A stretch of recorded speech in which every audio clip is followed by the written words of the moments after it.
नमस्कार, स्वागत है आप सभी का। आपके साथ मैं हूं मेघा कौशिक और हमारे साथ स्टूडियो में मौजूद हैं जाने माने ज्योतिषाचार्य पंडित मुकेश शास्त्री जी। पंडित जी बहुत बहुत स्वागत है। जयकारा शेरावाली का बोल सांचे दरबार की जय। दर्शकों, नवमी है आज और नवमी के दिन हम कन्या पूजन करते हैं और पूजन जो है विधि विधान से भी किया जाता है। कैसे ये पूजन आपको करना है, क्या कुछ खास ख्याल रखना है, चलिए शो की शुरुआत करते हैं, ये सब जानेंगे। और सबसे पहले शुभ संयोग जान लेते हैं। गुल्लक टिप कार्यक्रम के सभी दर्शकों के ऊपर भगवान श्री हरि का, माँ लक्ष्मी का, माँ बगलामुखी का, भगवान श्री राम का आशीर्वाद और कृपा दृष्टि हमेशा बनी रहे। आप सभी का कल्याण हो। आप सभी दर्शकों को रामनवमी की हार्दिक शुभकामनाएं। आज आपके पसंदीदा शो गुल्लक टिप्स में हम बात करेंगे आज महानवमी पर किए जाने वाले कन्या पूजन की सरल विधि के बारे में। तो जल्दी से कागज कलम लेकर बैठ जाइए, लिखते जाइए, समझते जाइए। इस तरह की महत्वपूर्ण जानकारी सिर्फ और सिर्फ आपके पसंदीदा news channel first India news Rajasthan के आपके पसंदीदा शो गुल्लक टिप्स में ही दी जाती है। चलिए शुरुआत करते हैं आज के शुभ संयोग के साथ। दोस्तों, आज रविवार का दिन है, दिनांक 10 अप्रैल सन 2022। बसंत नवरात्रा की आज नवमी तिथि है। आज राम नवमी मनाई जाएगी। माँ दुर्गा की नौवीं शक्ति का नाम है माँ सिद्धिदात्री। आज प्रातःकाल स्नान आदि से निवृत्त होकर महानवमी व्रत और माँ सिद्धिदात्री की पूजा का संकल्प करना चाहिए। माता रानी को अक्षत, पुष्प, धूप, सिंदूर, गंध, पुष्प इत्यादि समर्पित करें। विशेष तौर पे आज के दिन तिल का भोग अवश्य लगाइए। माँ सिद्धिदात्री की आरती कीजिएगा। माँ सिद्धिदात्री को खीर, मालपुए, मीठा हलवा, केला, नारियल इत्यादि भोग में अर्पण कीजिएगा। पूजन मंत्र जो रहेगा, ओम या देवी सर्वभूतेषु माँ सिद्धिदात्री रूपेण संस्थिता नमस्तस्यै नमस्तस्यै नमस्तस्यै नमो नमः। या देवी सर्वभूतेषु माँ सिद्धिदात्री रूपेण संस्थिता नमस्तस्यै नमस्तस्यै नमस्तस्यै नमो नमः। इस मंत्र का यदि आप जाप करते हैं आज महानवमी के दिन, निश्चित तौर पे माँ सिद्धिदात्री की कृपा से हर प्रकार का सुख आपको प्राप्त होता है। जी, और पंडित जी अभी आपसे पूजन का शुभ समय जानना चाहेंगे। ये बिल्कुल, आज नवमी का दिन है, माँ नवमी का दिन है, रामनवमी का दिन है। कुलदेवी पूजन किया जाता है। कुलदेवी पूजन का शुभ समय क्या रहेगा वो मैं आपको बता देता हूँ। तो आज कुलदेवी पूजन का जो शुभ समय रहेगा, प्रातः 9:18 से प्रातः 9:18 से प्रातः 10:53 के मध्य में कुलदेवी की पूजन कर लेनी चाहिए। नवमी की पूजन आराधना करना शुभ परिणाम देगा। इस समय का आप सभी दर्शक लाभ उठाइएगा। जी, तो शुभ मुहूर्त तो आप सभी को बता दिया, लेकिन क्योंकि कन्या पूजन इस दिन किया जाता है, तो ये कन्या पूजन आपको कैसे करना है, यानी कि विधि क्या होनी चाहिए, ये भी पंडित जी से जान देते हैं। जी बिल्कुल। शास्त्रों के अनुसार नवरात्रा के 9 दिनों देवीय शक्ति मनुष्य लोक के भ्रमण के लिए आती है। नवरात्रा के 9 दिनों में की गई उपासना, आराधना से देवी अपने भक्तों पर प्रसन्न होती है। लेकिन पुराणों में कहा गया है कि मात्र श्लोक, मंत्र, उपवास और हवन से देवी को प्रसन्न नहीं किया जा सकता है। नवरात्रा के 9 दिवस में 3 वर्ष से लेकर 9 वर्ष तक की कन्याओं को पूजन का विशेष महत्व बताया गया है। 9 दिनों तक या नवमी के दिन नन्ही कन्याओं को सुंदर गिफ्ट देकर, भोजन कराकर माँ लक्ष्मी, माँ पार्वती, माँ सरस्वती का आशीर्वाद प्राप्त किया जा सकता है। शास्त्र कहते हैं कि एक कन्या के पूजन से ऐश्वर्य की प्राप्ति होती है। नवमी के दिन एक कन्या का पूजन करो तो ऐश्वर्य की प्राप्ति होती है। 2 कन्या का पूजन करो तो भोग और मोक्ष की प्राप्ति होती है। 3 कन्याओं का पूजन करो तो धर्म, अर्थ और काम की प्राप्ति होती है। 4 कन्याओं का पूजन करें तो राज्य पद की प्राप्ति होती है। 5 कन्याओं का पूजन करें तो विद्या की प्राप्ति होती है। 6 कन्याओं का पूजन करें तो 6 प्रकार की सिद्धि प्राप्ति होती है। 7 कन्याओं का पूजन करें तो राज्य की प्राप्ति होती है। 8 कन्याओं का पूजन करें तो संपदा की प्राप्ति होती है। और 9 कन्याओं का पूजन करें तो पूरे पृथ्वी के प्रभुत्व का भोग आपको मिलने का सौभाग्य प्राप्त होता है। तो इस प्रकार अलग अलग कन्याओं के 1 से लेके 9 कन्याओं के पूजन का मैंने आपको बताया। अब मैं आपको बता देता हूं कि आज महानवमी पर कन्या पूजन किस विधि से करें। सबसे पहले मां भगवती के सभी 9 स्वरूपों का स्मरण करते हुए घर में प्रवेश करते ही कन्याओं के चरण आपको पखाड़ने हैं। आसन पे विराजमान कर दीजिएगा, चौकी पे बैठा लीजिएगा, एक थाली में साफ जल भर के कन्याओं के चरण उसमें रखिएगा, उनको साफ जल से धोइएगा, फिर एक साफ कपड़े से उनके चरण को पूछिएगा। पूछने के पश्चात उनके चरणों में अक्षत, पुष्प और कुमकुम लगाइएगा। तत्पश्चात में उन्हें उचित आसन प्रदान कर दीजिएगा। उनके हाथ में मोली बांधिएगा, मस्तक पर बिंदी लगाइएगा। अब उनकी थाली में हलवा, पूरी और चने परोसने हैं। अपनी पूजा की थाली जिसमें 2 पूरी और थोड़ा सा हलवा चना रख दीजिएगा और एक बीच में जो है आटे का दीपक रख दीजिएगा। दीपक में शुद्ध देशी घी भर दीजिएगा, उसको प्रज्वलित कर दीजिएगा। अब आपको कन्या पूजन करना है अपनी पूजन की थाली से।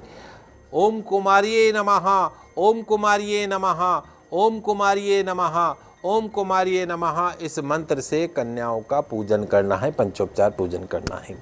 कन्याओं की आरती करनी है। कन्या पूजन के पश्चात सभी कन्याओं को अपनी थाली में से थोड़ा थोड़ा सा प्रसाद खाने को देना है। बड़ी प्रेम से, आत्मीयता से कन्याओं को भोजन कराना है। भोजन के पश्चात उनके हाथ धुलाकर कन्याओं को उचित उपहार और कुछ राशि भेंट देनी है। उनके पाँव में महावर और हाथों में मेहंदी लगाने से देवी पूजा संपूर्ण होती है। यदि आपने अपने घर पर हवन का आयोजन किया है तो आप कन्याओं के नन्हे हाथों से उसमें संविधा भी अवश्य डलाइएगा। कन्याओं को भोजन के पश्चात इलायची और पान का सेवन कराइएगा। इस परंपरा के पीछे मान्यता ये है कि देवी जब अपने लोक को जाती है तो उसे अपने घर की कन्या की तरह विदा किया जाना चाहिए। जैसे आपकी बेटी ससुराल से आती है पियर, और आप जब वो जाती है तो कितना उसको दक्षिणा और कितना उसके कपड़े और सब बांध के उसको विदा करते हैं, ठीक उसी तरीके से जो कन्याएं आपके घर में पधारी हैं उनको भी आपको दक्षिणा भेंट देनी है और जय माता दी करके उनके चरण छूकर वो प्रस्थान करें। उनके प्रस्थान करने के पश्चात में फिर आपको महानवमी का व्रत खोलना है, भोजन ग्रहण करना है। कन्याओं के साथ में एक बटुक अवश्य होना चाहिए। 9 कन्याओं के साथ में एक बटुक अर्थात भैरव को भी भोग कराया जाता है। तो एक बालक को भी साथ में अवश्य बुलाइएगा, वो भी 10 वर्ष से कम का हो, उसको भी भोजन कराइएगा। इस प्रकार सरल विधि से पूजा जो है कन्या पूजन संपूर्ण मानी जाती है। जी, और पंडित जी क्योंकि इस दिन रामनवमी की पूजा भी की जाती है, तो रामनवमी पर कैसे हमें पूजन करना है, क्या विधि है? जी बिल्कुल, क्योंकि रामनवमी भी रहेगी, रामनवमी व्रत भी रहेगा, पूजन विधि क्या वो भी सरल सूक्ष्म में मैं आपको समझा देता हूँ। रामनवमी पर पूजा के लिए पूजा सामग्री में रोली, चावल, स्वच्छ जल, फूल, घंटी, शंख आदि लिए जाते हैं। भगवान राम और माँ सीता और भगवान लक्ष्मण की प्रतिमा पे या तस्वीर के ऊपर जल, रोली अर्पण किए जाता है। तत्पश्चात मुट्ठी भर चावल अर्पण किए जाते हैं। फिर भगवान श्री राम की आरती कीजिए, राम चालीसा का पाठ कीजिए, राम स्तोत्र का पाठ कीजिए, राम रक्षा स्तोत्र का पाठ कर सकते हैं, सुंदरकांड कर सकते हैं। उसके अलावा अखंड रामायण का भी पाठ कर सकते हैं। आरती में सम्मिलित सभी जनों पर जल छिड़कना चाहिए। अपनी आर्थिक क्षमता श्रद्धा अनुसार दान पुण्य भी रामनवमी के दिन अवश्य करना चाहिए। रामनवमी के दिन उपवास रखने वाले व्यक्ति को सुबह जल्दी उठकर घर की साफ सफाई करके स्नान आदि के पश्चात व्रत का संकल्प करना चाहिए। जिस समय व्रत की कथा सुने उस समय हाथ में गेहूं या बाजरा आदि अन्न के दाने रखें। घर, पूजा स्थान या मंदिर को ध्वजा, पताका, बंधनवार आदि से सजाएं। तो आज रामनवमी की पूजन इस सरल विधि से आप करके भगवान श्री राम का आशीर्वाद प्राप्त कर सकते हैं। आगे कुछ उपाय भी आपको बताएंगे, लेकिन एक छोटे से ब्रेक के लिए रुकते हैं। कहीं मत जाइए, जल्द लौटते हैं।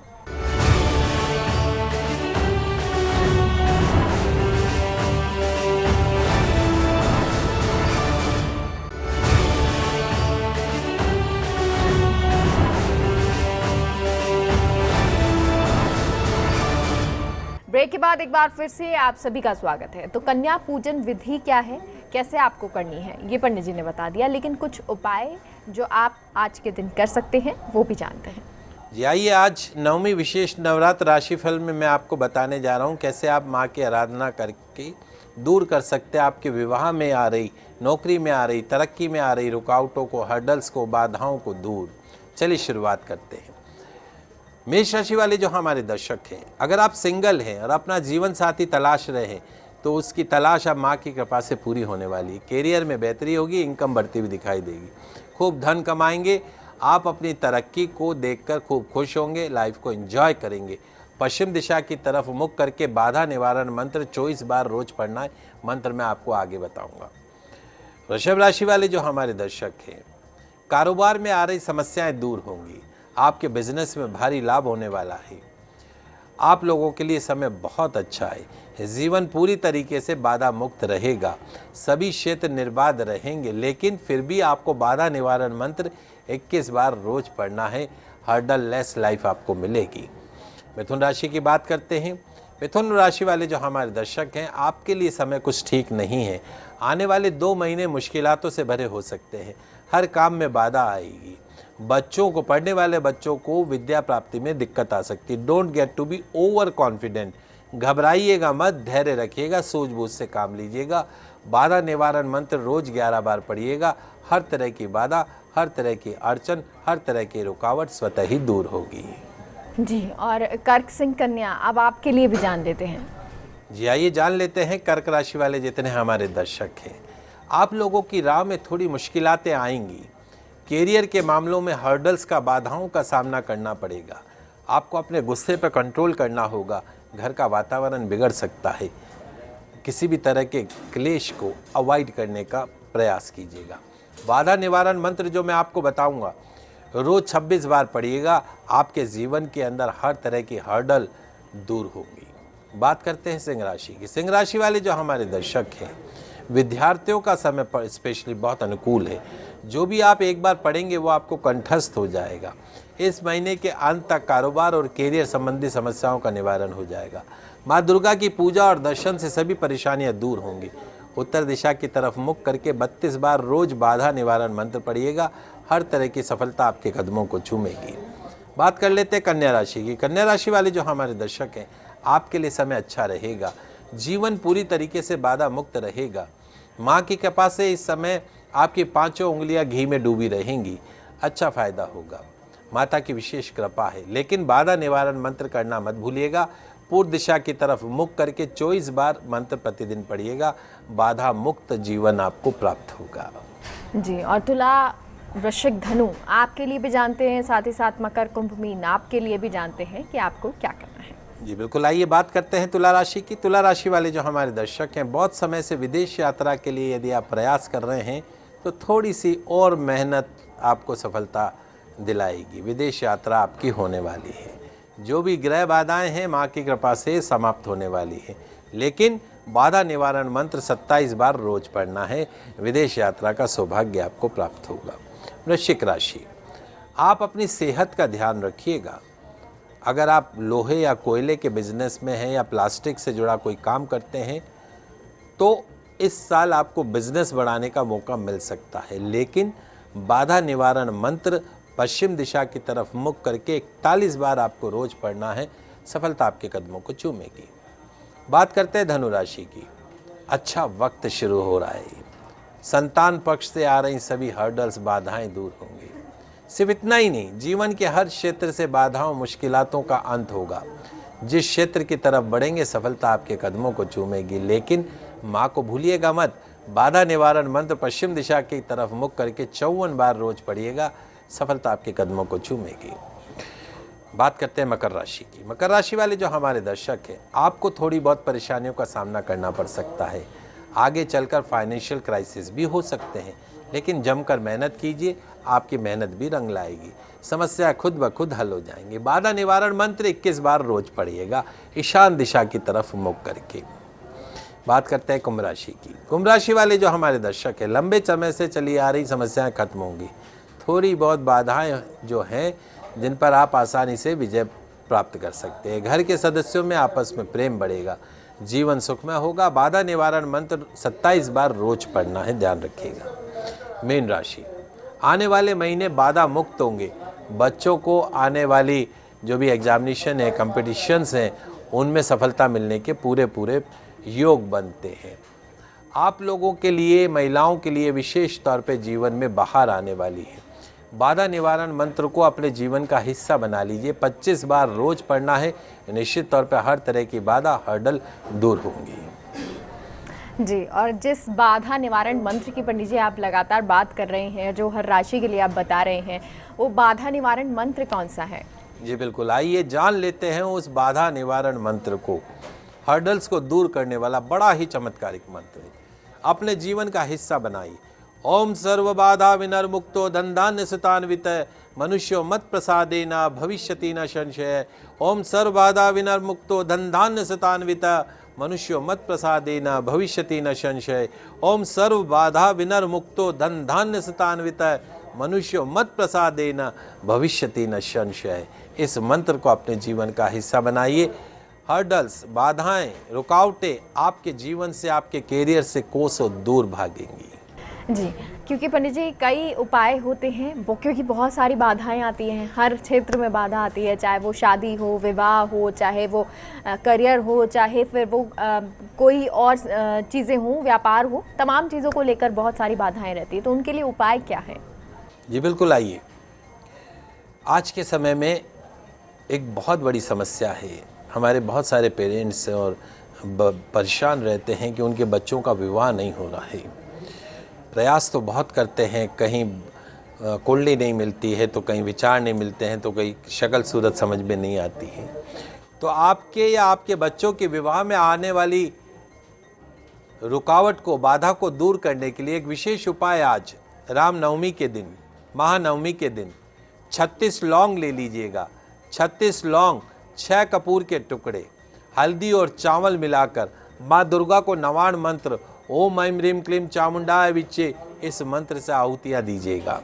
निश्चित तौर पर आपके विवाह में जितनी भी अड़चनें हैं, रुकावटें हैं, वो स्वतः ही दूर होंगी। सुयोग्य जीवन साथी की प्राप्ति होगी। यही नहीं, मेडिकल साइंस के लाख इलाज के पश्चात में भी आपको संतान सुख नहीं प्राप्त हो रहा हो, तो एक लौंग और कपूर, लौंग और कपूर और अनार के दाने, अनार के दानों में लौंग और कपूर मिलाकर माँ दुर्गा को ओम सर्वबाधा विनर्मुक्तो धनधान्य सुतान्वित मनुष्यो मत प्रसादेन भविष्यति न संशय स्वाहा, इस मंत्र से 108 आहुति दीजिए।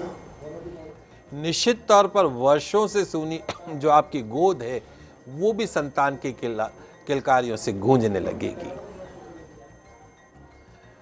अगर आपका बिजनेस ठीक से नहीं चल रहा है, कोरोना काल में बहुत से लोग बर्बाद हो गए हैं, तो आपके रुके हुए बिजनेस को चलाने के लिए, आपके बिजनेस को दौड़ाने के लिए लौंग और कपूर, अमलताश के पुष्प, ये तीनों चीज मिला लीजिएगा। अगर अमलताश के पुष्प नहीं मिले तो कोई भी पीले पुष्प मिला लीजिएगा। माँ दुर्गा को ओम सर्वबाधा विनर्मुक्तो धनधान्य सुतान्वित मनुष्य मत प्रसादेन भविष्यति न संशय, 108 बार इस मंत्र का जाप करते हुए आहुति दीजिएगा। आपका बंद बड़ा बिजनेस भी दौड़ने लगेगा। माँ नवमी का दिन है, राम नवमी का दिन है। हमारे वो दर्शक जो विदेश जाना चाहते हैं लेकिन फ्लाइटें बंद हैं, कभी वीज़ा रिजेक्ट हो रही है, हर्डल्स आती जाती है, अगर मूली बाजार में मिल जाए तो मूली के टुकड़े कर दीजिएगा। मूली के टुकड़ों को हवन सामग्री में मिला लीजिएगा और उससे हवन कीजिएगा। 108 बार ओम सर्वबाधा विनर्मुक्तो धनधान्य सुतान्वित मनुष्य मत प्रसादेन भविष्यति न संशयः। विदेश यात्रा का योग बन जाएगा, वीज़ा रिजेक्ट नहीं होगी। हमारे वो दर्शक जो अपने स्वास्थ्य को लेकर परेशान हैं, पोस्ट कोविड परेशानी से जूझ रहे हैं, अस्थमेटिक है, आर्थराइटिस है, शुगर है, कैंसर है, पैरालिसिस है, 152 लौंग ले लीजिएगा, 152 और 42 कपूर के टुकड़े 42, नारियल की गिरी शहद थोड़ा सा और मिश्री, उन सबको मिला लीजिएगा। नवान मंत्र ओम ऐं ह्रीं क्लीं चामुंडाय विच्चे, ओम ऐं ह्रीं क्लीं चामुंडाय विच्चे स्वाहा, ओम ऐं ह्रीं क्लीं चामुंडाय विच्चे स्वाहा 108 आहुति दीजिएगा। पैरालिसिस हो, सर्वाइकल हो, आर्थराइटिस हो, शुगर हो, न्यूरो की बीमारी हो, स्किन की बीमारी हो, स्वतः ही दूर हो जाएंगी। आपकी संपत्ति, जमीन जायदाद से जुड़ी अगर कोई परेशानी है, उसको दूर करने के लिए लौंग, कपूर, गुड़ और खीर, इन सबको मिश्रित कर लीजिएगा। नवान मंत्र ओम ऐं ह्रीं क्लीं चामुंडाय विच्चे, ओम ऐं ह्रीं क्लीं चामुंडाय विच्चे आहुति दीजिएगा। संपत्ति से जुड़ी हर तरह की परेशानी दूर होगी।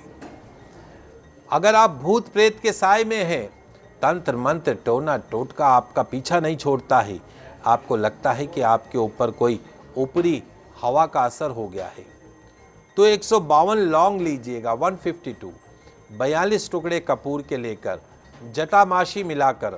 जटामाशी मिलाकर माँ दुर्गा के नवान मंत्र ओम ऐं ह्रीं क्लीं चामुंडाय विच्चे, ओम ऐं ह्रीं क्लीं चामुंडाय विच्चे, इस मंत्र से 108 बार आहुति दीजिएगा। किसी भी तरह का दोष हो, तंत्र हो, मंत्र हो, टोना हो, टोटका हो, काला जादू हो, उससे आपको मुक्ति मिलेगी। नवरात्रा के अंतिम दिन यानी महानवमी की रात को बड़ी से बड़ी मनोकामना पूरी होने में देर नहीं लगती है। हिंदू शास्त्रों के अनुसार नवरात्रि की नवमी तिथि को माँ दुर्गा की महाशक्तियाँ अत्यधिक जागृत रहती है और इस समय जो भी इच्छा पूर्ति के लिए कोई भी उपाय करता है, उसकी सभी मनोकामनाएं माँ दुर्गा की कृपा से पूरी होती है। आइए जानते हैं माँ की कृपा से कैसे पाए हर काम में कामयाबी। नवमी के दिन माँ दुर्गा का ध्यान करके घर के मंदिर में गोबर के उपले पर पान, लौंग, कपूर, इलायची, गूगल के साथ कुछ मीठा रखकर माता रानी को धूनी दीजिएगा। सभी मनोकामनाएं पूर्ण होंगी। नवमी की रात्रि को चंदन और केसर पाउडर को मिलाकर पान के पत्ते पर रखिएगा। तत्पश्चात मां दुर्गा के सामने बैठकर चंडी स्तोत्र का पाठ कीजिएगा। फिर उस रोज पाउडर का तिलक लगाइएगा। सारी मनोकामनाएं पूर्ण होंगी। माता रानी के मंदिर में पान का बीड़ा नवमी के दिन अवश्य अर्पण कीजिएगा। कत्था, गुलकंद, सौंफ, खोपरे का बूरा, सुमन, कतरी, लौंग इत्यादि का जोड़ा डलवाइएगा। ध्यान रखिएगा पान में सुपारी और चूना ना हो। बिजनेस में मुनाफा कमाना चाहते हैं तो मां दुर्गा के मंदिर में पान का बीड़ा चढ़ाइएगा। 9 मीठे पान कन्याओं को खिलाइएगा और एक बटुक को भी। धन वैभव की प्राप्ति के लिए मां दुर्गा के मंदिर में प्रतिमा के समक्ष पान के पत्ते पर केसर, इत्र और घी को मिलाकर स्वस्तिक बनाइएगा। कलावा बांधकर एक सुपारी रख दीजिएगा। धन से संबंधित सभी प्रकार की मनोकामनाएं पूर्ण होंगी। 5 रुपए की रुई खरीदकर माता रानी को अर्पण कीजिएगा। मंदिर में दान कर दीजिएगा। खाली रुई अर्पण करने से, महंगे उपहारों से माता रानी प्रसन्न नहीं होती, उतना खाली रुई अर्पण करने से हो जाएगी। 5 रुपए की पूजा की सुपारी लाकर देवी माँ को नवमी के दिन अर्पण करें।